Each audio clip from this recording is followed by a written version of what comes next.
We got some important injury news to talk about on today's show, but I was looking at the analytics. I thought you guys might enjoy a little peek behind the curtains. And during the weeks of 10 through 11, when the Browns went 2-0, we picked up nearly 1,500 subscribers. The last 2 weeks, the Browns go 0-2. We don't even get to 1,000 subscribers. So I'm not saying if you sub, the Browns are going to win. The numbers are saying it. So make sure you hit the subscribe button if you have not already.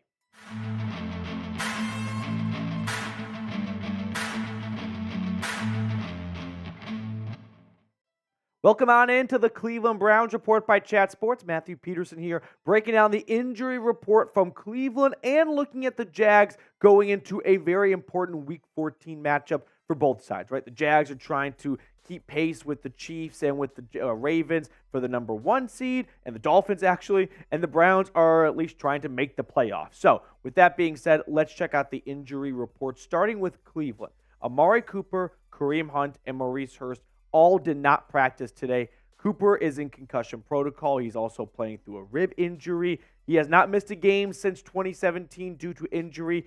I fear that streak might come to an end this week. Concussion protocol is something that's inevitably out of your control, it feels like. So hopefully Cooper will be back sooner rather than later, but don't hold your breath on him playing this Sunday. Kareem Hunt's dealing with a groin injury. He had that same injury last week before the Rams game. He still played. I'm optimistic that he will be able to go. Maurice Hurst dealing with a calf injury. Too early to say, although if he is not available, we might see the rookie, Siaka Ika, for the first time this year.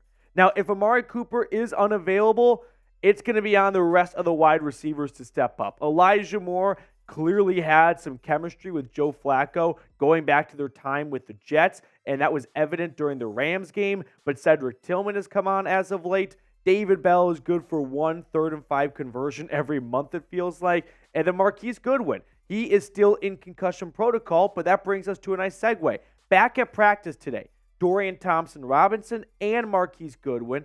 Now, they are still in concussion protocol, but they were able to practice, and we'll talk more about DTR and Joe Flacco in just a little bit. Denzel Ward, though, did return to practice. He missed the last 2 weeks with a shoulder injury, so it was great to see the Warden back in Berea because he is having a career year, in my opinion.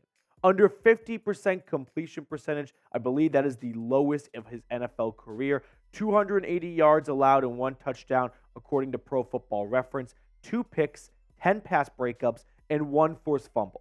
Unfortunately, the pattern with Denzel Ward is lack of availability. He has never played an entire season. Through 6 years, he has played 76% of available game, or 76% of total games. So a quarter of the games he is missing, although if you look, that's really being weighed down because of the first 3 years, where he missed 4 games his first 3 seasons.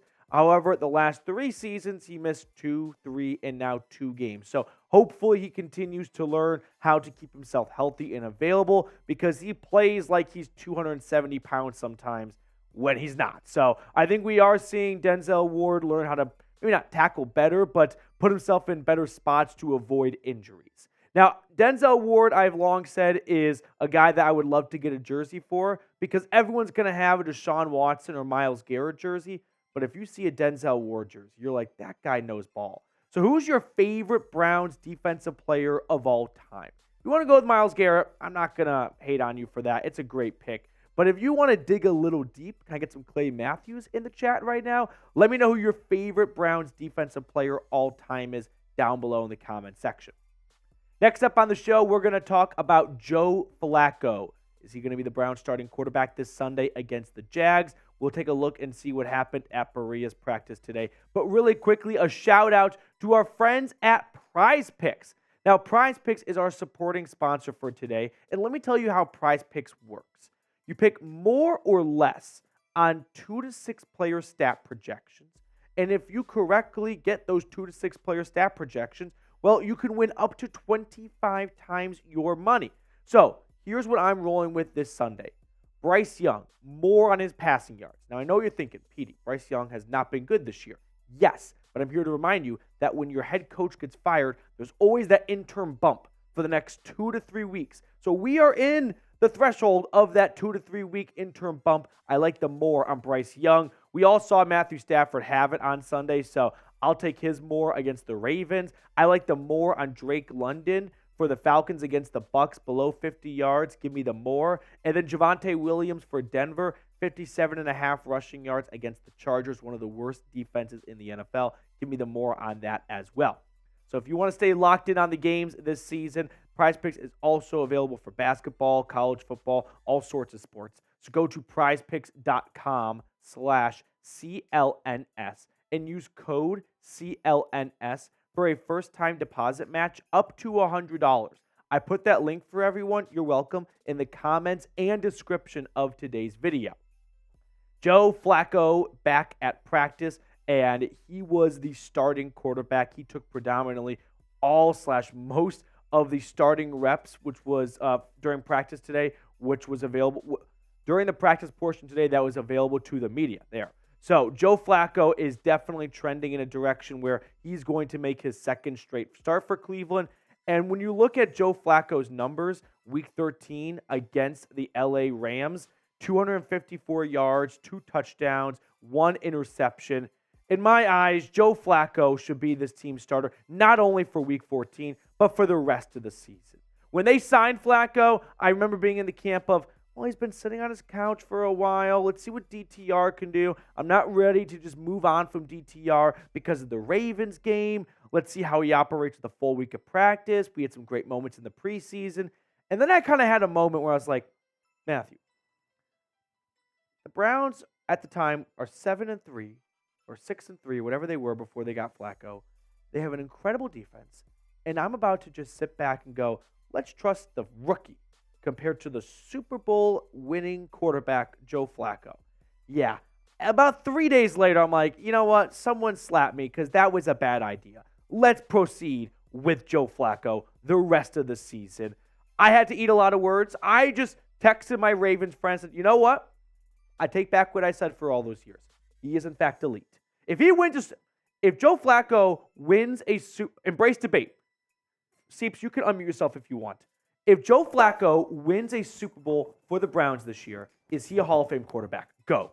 100%. 100%. If you win 2 as a quarterback, it's going to be, you can't write the story of football without Joe Flacco. Oh, my God. Could you imagine that story, Petey? Could you imagine if that story also started with Joe Flacco beating the Ravens in Baltimore in the first round of the postseason? Sign me up. Dude. Sign me up. Ready? Let me just give you a little fan porn here.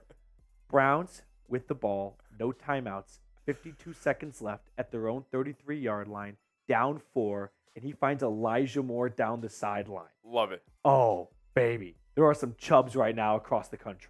All right, let's switch gears here. Let's talk about another quarterback, Trevor Lawrence. So we all saw what happened on Monday night. Trevor Lawrence suffered a high ankle sprain against the Bengals, and he did not practice today, although it's impossible to say definitively whether or not he will be available on Sunday for Jacksonville. Here's a picture of Trevor Lawrence speaking to the media today, not in a walking boot. He's got a sock on. I don't know if that's a protective sock or if he didn't have a sock on. He was about to go and speak to the media, and someone from PR was like, whoa, whoa, whoa, whoa, whoa. Your foot is black and blue and a little bit of green. Put a sock on. We don't want people to see how bad that is. If you ever look at pictures of high ankle sprains, it's disgusting what actually happens to the human body when you suffer a high ankle sprain. So I was talking about this with Seeps before we started filming. He's like, is Trevor Lawrence going to play? I don't think Trevor Lawrence will play on Sunday. I don't say that from a spot of I was talking to T-Law before we started filming today.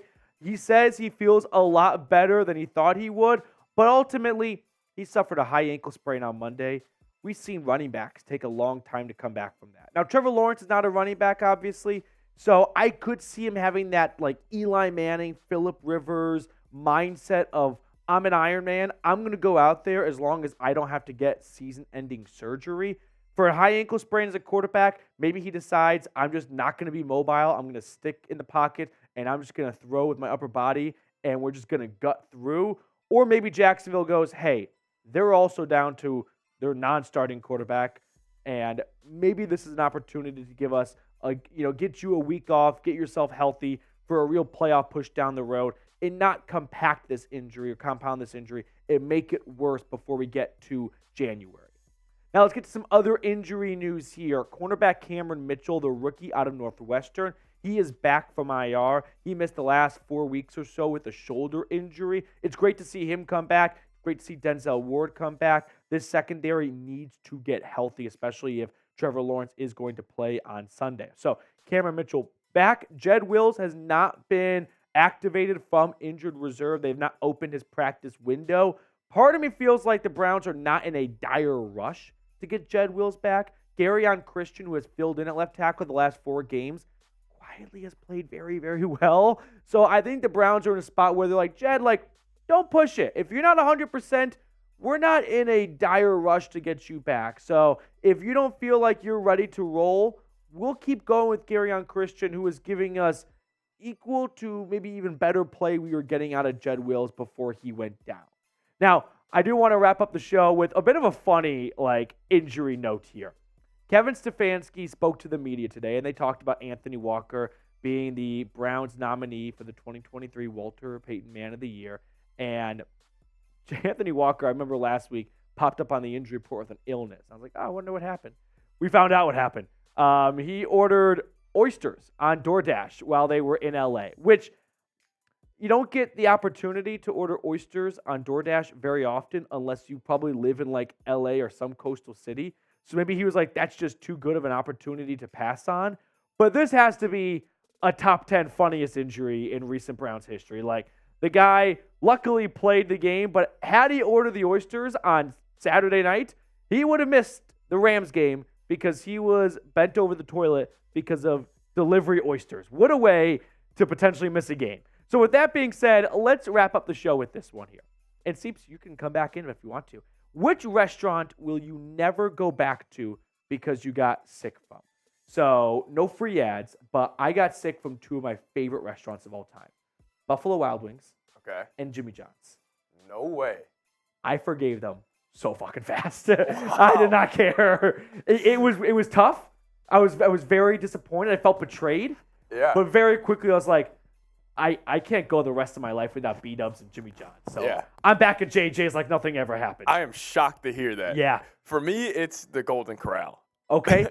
Which is Happens. okay. You expect it when you go to that. Yep. You signed up for it. Yes, exactly. Do you want to hear the saddest way I ever gave? I got food poisoning 2 years ago because I did not fully close my fridge. It was one of those moments where you close the fridge, and it's not that something's sticking out, but the suction doesn't happen. You know that suction? And so I had chicken in there, and I came home the next day and I cooked chicken for dinner. Oh, no. And I gave myself food poisoning by that. It was brutal. Yeah. That is brutal. I was out for 3 days. It was awful. All right, that's going to do it for us on today's show. Thank you for tuning in. If you have not subscribed yet, go ahead and do so, and we will see you guys later.